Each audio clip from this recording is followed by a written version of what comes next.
Well, hello again. Today we're going to be looking at Genesis 22. This is the story, it's a very famous story, one a lot of people know.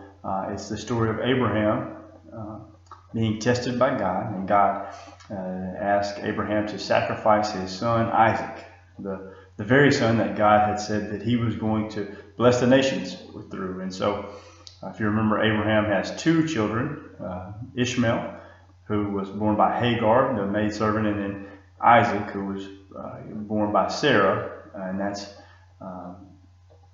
Abraham's son that God wants to use. And so God is asking him to sacrifice him. And so I'm sure that in the midst of this, Abraham is worried, he's confused, but we see that overall in this story, Abraham, he has this deep sense that God's going to provide, that he's going to handle things. He's going to provide a sacrifice, or that some have even said that Abraham had the mindset that if he did sacrifice his son, that he believed God had the power and ability to raise him from the dead, because he knew the promises that God had made him, that he was going to, that Isaac was going to be, he was going to have many children, and he was going to be, this is how he was going to bless the nations through Abraham. And so many people believe that Abraham had this deep belief that God had the ability and the power to raise him from the dead.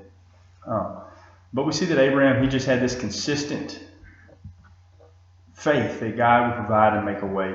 I'm sure that at times, both parties, Abraham and Isaac, were a little worried, a little fearful, a little confused.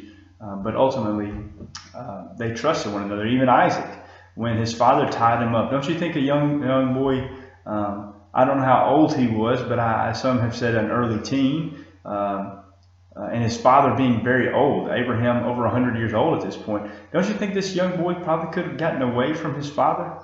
But the respect he had for his father, the trust he had in his father, he allowed Abraham to tie him up and place him on this altar. And so it doesn't seem to be a fight or skirmish or resistance. Isaac does what his father asked him, and trust that his father has what's best for him. And so Isaac even trusts here. And we see that Isaac, even on the way up, he was asking his dad questions. Where's the offering? We're missing a key ingredient. So we see that this is something Isaac had been a part of. He learned from his father that when they go to worship, they take a sacrifice, and this time it was different, and they weren't doing that. And so Isaac, he was involved with this, and it seems that he didn't put up too much resistance.